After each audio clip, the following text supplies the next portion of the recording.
की मैं सुनील से चैनल पे आप सभी का स्वागत है। आज हम लोग विद्युत धारा देखेंगे। तो देखेंगे विद्युत धारा किसे कहते हैं। तो यहाँ पर विद्युत धारा को देखेंगे तो इंग्लिश में इलेक्ट्रिक करंट कहते हैं। तो विद्युत धारा को इंग्लिश में इलेक्ट्रिक करंट कहते हैं। देखेंगे विद्युत धारा किसी चालक में विद्युत आवेश के प्रवाह की दर को विद्युत धारा कहते हैं। चालक मतलब क्या होता है, जिसमें विद्युत प्रवाहित हो। अगर हम जैसे लोहा ले लें, लोहे में अगर हम विद्युत प्रवाहित करते हैं तो वह प्रवाहित होती है, तो उसे हम कहते हैं कि वह जो है विद्युत प्रवाहित हो रहा है लोहे में, तो वह चालक है। अगर लकड़ी ले लें, लकड़ी में अगर हम विद्युत प्रवाहित करेंगे, सूखा लकड़ी हो, अगर उसमें हम विद्युत प्रवाहित कर रहे हैं तो उसमें विद्युत प्रवाहित नहीं होता है, तो वह जो होगा वो चालक नहीं होगा, विद्युत का चालक नहीं होगा। तो जिसमें विद्युत प्रवाहित हो उसे हम चालक कहते हैं, जिसमें विद्युत प्रवाहित न हो उसे हम चालक नहीं कह सकते हैं। तो जिसमें विद्युत प्रवाहित हो, तो देखेंगे यहाँ पर किसी चालक में विद्युत आवेश के प्रवाह की दर को विद्युत धारा कहते हैं। यानी कि अगर हम लोहा ले लें, चाहे कोई भी ऐसी वस्तु ले लें जिसमें विद्युत प्रवाहित हो, तो अगर उसमें किस दर से विद्युत प्रवाहित हो रही है उसी को हम विद्युत धारा कहते हैं। यानी कि 1 सेकेंड या 1 मिनट में कितना विद्युत प्रवाहित हो रहा है, वह जो दर होता है उसी दर को हम विद्युत धारा कहते हैं कि इस धारा तेजी से जो है विद्युत प्रवाहित हो रही है।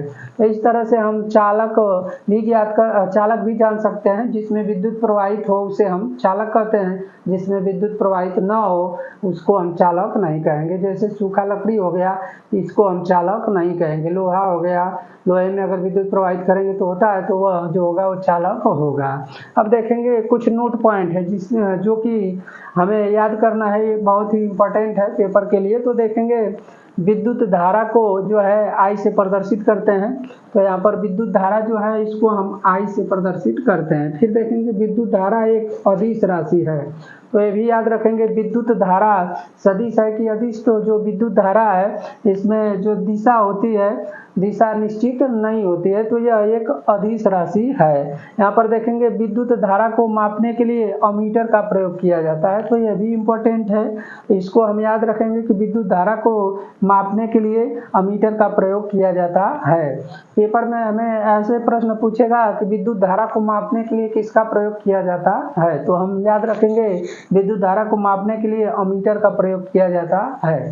फिर देखेंगे यहाँ पर I बराबर Q बटे में T, यह जो है हमारा विद्युत धारा का फार्मूला है। यहाँ पर I बराबर Q बटे में T। I क्या है, तो यहाँ पर देखेंगे I हमारा यहाँ पर धारा है, तो विद्युत धारा है। I जो है वो हमारा विद्युत धारा है, तो I हमारा विद्युत धारा यहाँ पर हो जाएगा।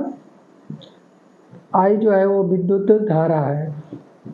Q देखेंगे तो Q जो है यहाँ पर हमारा आवेश है, तो Q जो है वो हमारा आवेश है। और यहाँ पर बटे में T जो है वो हमारा समय है, तो यह हो जाएगा हमारा समय। यानी कि विद्युत धारा बराबर आवेश बटे में समय। अब इस फार्मूले से हम इसका मात्रक कैसे निकालेंगे, तो देखेंगे तो यहाँ पर आवेश का मात्रक जो होता है, हम लोग पिछले वीडियो में पढ़े थे, आवेश का मात्रक कूलाम। आवेश का मात्रक कूलाम हो जाएगा। फिर यहाँ पर देखेंगे समय, समय का मात्रक जो होता है वो सेकेंड, तो यहाँ पर समय का मात्रक सेकेंड हो जाएगा। तो इसका जो विद्युत धारा का मात्रक आएगा कूलाम, यहाँ पर लिख लेंगे कूलाम, और इस सेकेंड को जब ऊपर ले जाएंगे तो यहाँ प्रति का चिन्ह लगा देंगे, तो कूलाम प्रति सेकेंड। तो ये हो जाएगा हमारा कूलाम प्रति सेकेंड। तो विद्युत धारा का जो मात्रक होता है वो होता है कूलाम प्रति सेकेंड। तो इस तरह से अगर हम फार्मूले को याद रख रहे हैं तो इससे हमें मात्रक भी निकालने में आसानी होगा। आवेश का मात्रक होता है कूलाम, समय का मात्रक होता है सेकेंड, तो कूलाम प्रति सेकेंड यह जो होगा विद्युत धारा का मात्रक हो जाएगा। तो इस तरह से हम विद्युत धारा का मात्रक भी निकाल सकते हैं। तो विद्युत धारा का जो मात्रक होता है वह 2 मात्रक होते हैं। तो इसका विद्युत धारा का पहला मात्रक जो होता है, विद्युत धारा का पहला मात्रक होता है कूलाम प्रति सेकेंड, कूलाम प्रति सेकेंड होता है। दूसरा मात्रक जो होता है विद्युत धारा का वो होता है एम्पियर। तो इसके 2 मात्रक होते हैं एम्पियर। यानी कि विद्युत धारा का पहला मात्रक कूलाम प्रति सेकेंड, दूसरा मात्रक जो होता है वो होता है एम्पियर। और एम्पियर को हम ए से प्रदर्शित करते हैं, यानी ए अक्षर से एम्पियर को लिखते हैं। तो विद्युत धारा के 2 मात्रक होते हैं, कूलाम प्रति सेकेंड या एम्पियर। कभी कभी हमें जो कूलाम प्रति सेकेंड ऐसे नहीं कर ऐसे भी लिख दिया रहता है विकल्प में, कूलाम और ऐसे कर कर लिख दिया रहता है कूलाम प्रति सेकेंड। तो ये भी विद्युत धारा का मात्रक ही है, कूलाम प्रति सेकेंड। ऐसे नहीं लिखकर ऐसे भी लिख देता है कभी कभी विकल्प में, तो ये भी हमारा सही हो जाएगा कूलाम प्रति सेकेंड। तो विद्युत धारा के दो मात्रक होते हैं, कूलाम प्रति सेकेंड और एम्पियर। इनको हम याद रखेंगे कि विद्युत धारा के दो मात्रक होते हैं। अब हम लोग देखेंगे विद्युत धारा के कुछ छोटे मात्रक भी होते हैं। तो पहला हम लोग देखेंगे मिली एम्पियर। छोटे मात्रक, विद्युत धारा के जो छोटे मात्रक होते हैं, 1 मिली एम्पियर बराबर होता है 10⁻³ और एम्पियर। 1 मिली एम्पियर बराबर होता है 10⁻³ एम्पियर। फिर देखेंगे दूसरा, तो 1 माइक्रो एम्पियर। 1 माइक्रो एम्पियर बराबर जो होता है, इसको हम भी याद रखेंगे 10⁻⁶ एम्पियर। तो यहाँ पर 1 एम्पियर, ये एम्पियर कर लेंगे, एम्पियर, तो यह हो जाएगा हमारा एम्पियर। यानी कि 1 मिली एम्पियर बराबर होता है 10⁻³ एम्पियर। 1 माइक्रो एम्पियर बराबर होता है 10⁻⁶ एम्पियर। तो इसको भी याद रखेंगे, कभी कभी विकल्प में पूछ देता है कि 1 मिली एम्पियर बराबर कितना होता है। तो अगर हमें याद रहेगा कि 1 मिली एम्पियर बराबर 10⁻³ एम्पियर होता है, तो इसको हम ट्रिक कर लेंगे। उसी तरह यहाँ पर देखेंगे तो 1 माइक्रो एम्पियर दिया है, तो 1 माइक्रो एम्पियर बराबर जो होता है वो 10⁻⁶ एम्पियर होता है। तो अगर हमें विकल्प में आए कि 1 माइक्रो एम्पियर बराबर कितना होता है, तो इसको अगर हम याद रखेंगे कि 10⁻⁶ एम्पियर होता है, तो इसको हम ट्रिक कर लेंगे। तो इस तरह से हम विद्युत धारा के जो ये नोट पॉइंट है, इनको हम याद रखेंगे। यहाँ पर देखेंगे विद्युत धारा को आई से प्रदर्शित करते हैं। विद्युत धारा एक अदिश राशि है। विद्युत धारा को मापने के लिए अमीटर का प्रयोग किया जाता है। विद्युत धारा का जो फार्मूला होता है, I = Q/T। I विद्युत धारा होता है, Q आवेश होता है और T समय होता है। अब इसका मात्रक यहाँ से, आवेश का मात्रक कूलाम होता है, समय का मात्रक सेकेंड होता है, तो कूलाम प्रति सेकेंड। एक इसका अन्य मात्रक भी होता है एम्पियर, जिसको हम ए अक्षर से प्रदर्शित करते हैं। फिर देखेंगे 1 मिली एम्पियर बराबर होता है 10⁻³ एम्पियर और 1 माइक्रो एम्पियर बराबर होता है 10⁻⁶ एम्पियर। तो इतना हम याद रखेंगे। अब हम लोग देखेंगे इस फार्मूले पे कुछ सवाल धारा पे आधारित है। यहाँ पर देखेंगे किसी विद्युत परिपथ में 5 मिनट में 0.2 एम्पियर धारा प्रवाहित होती है, तो आवेश का परिमाण ज्ञात करें। यहाँ पर सवाल दिया हुआ है, किसी विद्युत परिपथ में 5 मिनट दिया है। यहाँ पर देखेंगे 5 मिनट दिया है, तो मिनट का मतलब यहाँ पर हमें टाइम दिया हुआ है। तो टाइम जो दिया हुआ है, टी का मान वो हमें दिया हुआ है 5 मिनट, तो ये 5 मिनट दिया हुआ है। फिर देखेंगे यहाँ पर 0.2 एम्पियर धारा प्रवाहित होती है, यानी कि धारा दिया हुआ है हमें, यानी विद्युत धारा। तो यहाँ पर हमें दिया हुआ है विद्युत धारा। विद्युत धारा का मतलब कि हमें दिया हुआ है I दिया हुआ है हमें 0.2 एम्पियर। 0.2 एम्पियर दिया हुआ है। अब जो है हम फार्मूला जानते हैं कि I बराबर फार्मूला होता है Q/T। ये हमें फार्मूला मालूम है, I = Q/T। अब देखेंगे तो T दिया हुआ है और I दिया हुआ है। I हमें दिया हुआ है, यहाँ पर लिख लेंगे 0.2। I का मान भी यहाँ पर देखेंगे दिया है 0.2 एम्पियर, तो रख दिया I की जगह। फिर बराबर Q हमें बताना है, तो Q हमें बताना है, यहाँ पर Q बताना है, तो Q लिख लेंगे।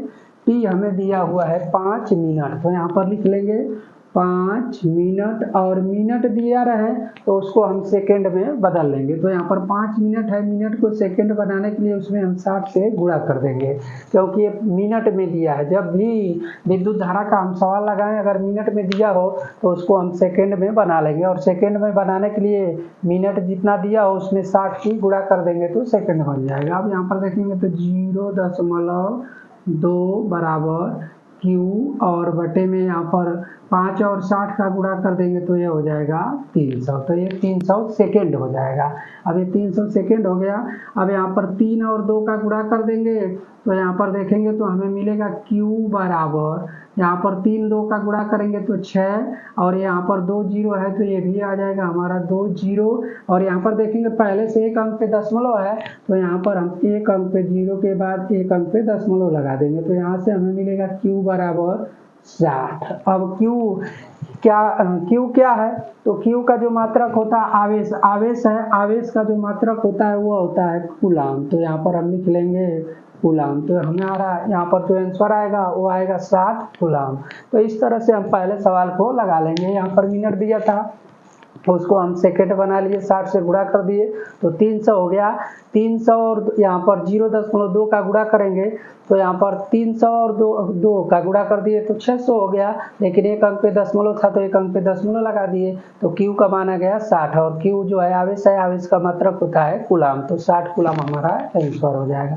तो इस तरह से हम पहले सवाल को लगा लेंगे। अब देखेंगे दूसरा सवाल। दूसरा सवाल है, किसी विद्युत परिपथ में 5 मिनट में 600 कूलाम आवेश प्रवाहित होता है तो विद्युत धारा का मान ज्ञात करें। अब हमसे यहाँ पर विद्युत धारा पूछ रहा है और यहाँ पर 5 मिनट यानी कि टाइम दिया हुआ है 5 मिनट। तो 5 मिनट है। फिर इसके बाद देखेंगे यहाँ पर 600 कूलाम आवेश है। तो आवेश का मतलब कि हमारा Q दिया हुआ है 600 कूलाम। तो यह Q जो दिया हुआ है वो 600 कूलाम दिया हुआ है। अब हमें I बताना है तो I हमें ज्ञात करना है। I हमें ज्ञात करना है तो हम फार्मूला जानते हैं, I बराबर होता है Q बटे में T। तो Q बटे में T। अब I ज्ञात करना है तो I बराबर Q का मान देखेंगे 600 दिया है तो 600 और बटे में यहाँ पर टाइम दिया है 5 मिनट। तो 5 मिनट है तो इसको सेकेंड बना लेंगे और इसमें 60 की गुणा कर देंगे। तो यहाँ पर 5 मिनट था, इसको सेकेंड बनाने के लिए 60 से गुणा कर देंगे। तो 60 से यहाँ पर 60 को काट देंगे तो I बराबर आ जाएगा 10 और बटे में 5, क्योंकि यहाँ पर एक जीरो बचा है और 60 से 60 काटेंगे तो यहाँ एक बार में कटेगा तो 1 और यहाँ पर 0 यानी कि 10 हो जाएगा और बटे में 5। अब अगर हम 10 में 5 की भाग देंगे तो I बराबर हमें मिलेगा 2। I का मान आ गया 2 और यहाँ पर I यानी कि विद्युत धारा का मात्रक लिख लेंगे एम्पीयर।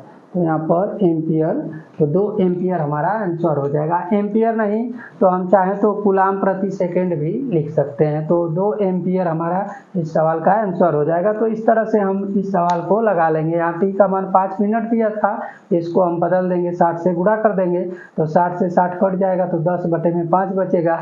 10 में 5 की भाग देंगे तो 2 आ जाएगा और इसका मात्रक लिख लेंगे 2 एम्पियर। तो साइंस का जब भी सवाल लगाना हो तो हमें मात्रक लिखना जरूरी है। मात्रक लिख लेंगे तो आंसर हमारा सही माना जाएगा। तो इस तरह से हम इन सवालों को लगा लेंगे। तो अगर आपको ये वीडियो अच्छा लगा हो तो वीडियो को लाइक शेयर और चैनल को सब्सक्राइब जरूर करें।